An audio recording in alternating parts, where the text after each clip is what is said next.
Tayin ko lang tong lumaki. Kasi ipamigay na naman natin yan. So, yun lang guys. Pag mga ganito lang. Pag mayroon kayong ganito, at kung gusto nyo magparami, so, yung mga tangkay lang ang putol-putulin nyo. Mga ganito lang guys.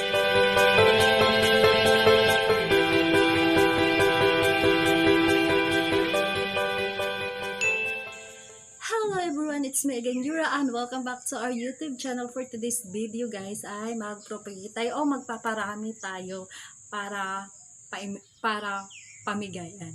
Magpropagate tayo ng philodendron. Tama ba ako?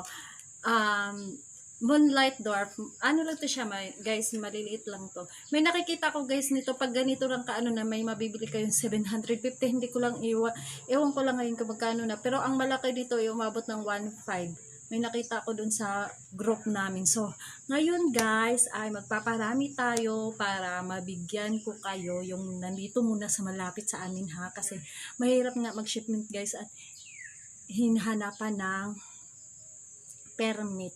So, ayan guys. At marami na din akong nabigyan yung mga pinapa-propagate ko. Pinaparami ko. Ayan, marami na din.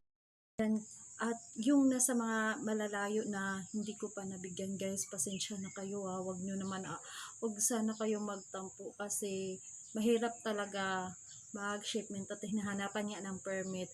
Promise ko sa inyo, kung ma-okay na ang mundo, ayan, pag mawala na si COVID, ayan, bibigyan ko kayo guys, mag-shipment ako.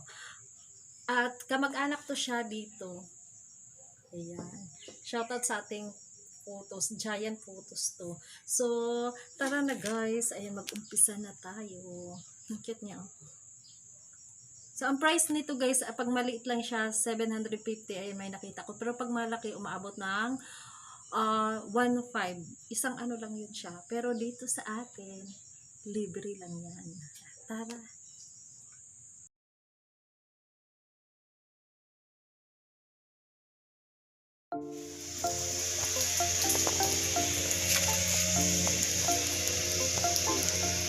Yan guys, ang ganda ng dahon nito, ang ingay-ingay, pasensya na. So ayan, kasi dami niyang anak-anak, kaya ang gagawin natin ay ihiwa-hiwalay natin. Tuturuan ko kayo paano magparami nitong moonlight dwarf lang to siya guys. Ayan, so start na tayo. Ito yung gagamitin natin guys, yung lupa ko ay gumamit ako na yan. Ito yung ginamit ko guys. Yan. Ay! Yan.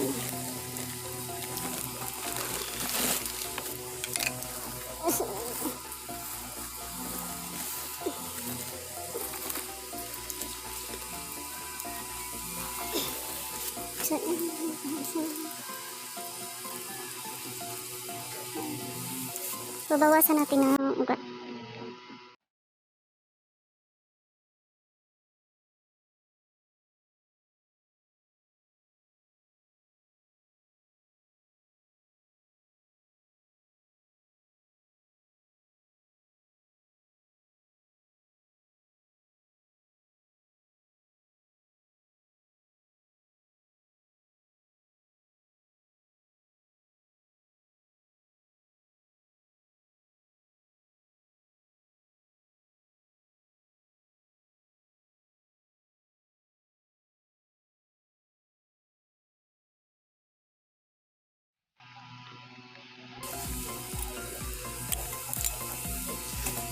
Yan guys, kahit yung sanga lang niya.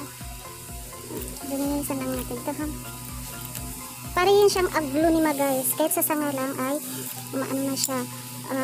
Puputulin lang natin yun. Tingnan na, nakikita nyo ba siya guys? Yung anak-anak niya guys. O, ayan, nakikita nyo. Yan.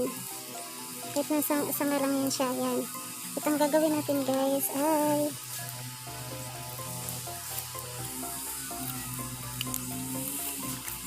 ba yun? Napuputol. Babawasan lang natin siya ng ugat. So, ito kasi guys, meron na siyang ano dyan. Kaya, anuhin natin yan.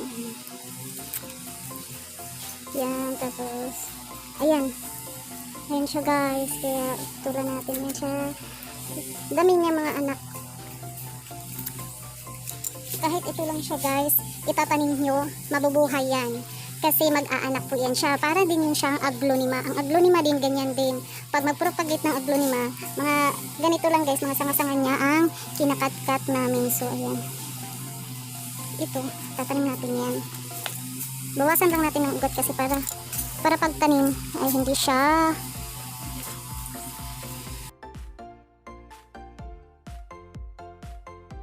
yan, may makukuha pa tayo dito. Pero ito guys, pag lumalaki na sila, bibigay ko din to. So, antayin lang natin tong magsilakihan silang lahat at pwede nang ipamigay. Pero for now, wag muna kasi maliit pa sila. Hindi pa sila pwedeng ipamigay.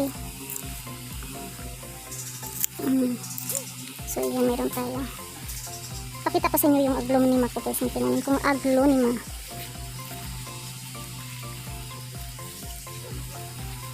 Ito, hindi ko na yan siya babawasan kasi ibabalik ko yan dun sa ano. Ay, ito lang guys, oh. Kasi marami pa tayong tingnan nyo siya guys, oh, diba sabi ko sa inyo mag-aanak yan siya sa sanga like this, oh. O, diba sa sanga siya. Ayan, ito yung aglonema ko nung tinanim ko guys, ha. Wait lang guys.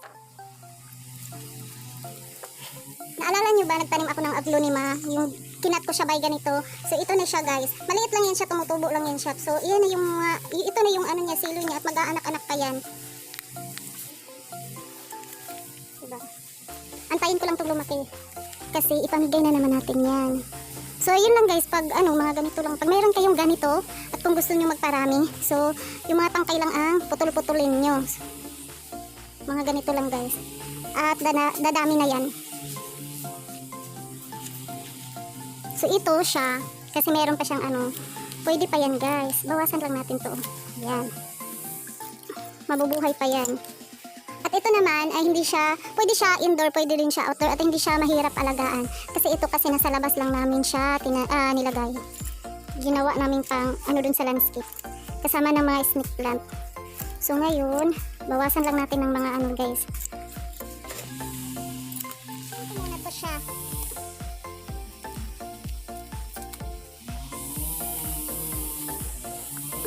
Yan, magbubutas lang tayo para hindi siya mahirap itanim. Tapos pag ganun lang. I-press nyo yung mga gilid guys kasi para pag magdilig kayo ay hindi siya matumba.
Wag muna kasi kakatanim lang. Padamihin muna natin yan para yung iba naman ay mabigyan. So, bawat isang tao, isang piraso lang ibibigay ko guys ha.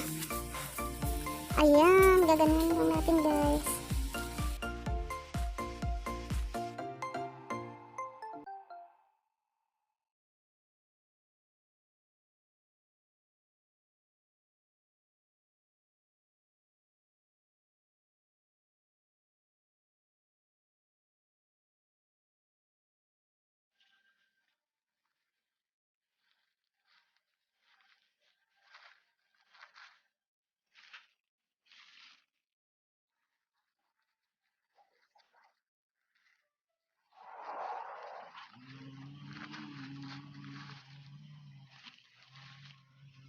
Dagdagan lang natin siya ng lupa. Ayan, trick lang ang bawat gilid.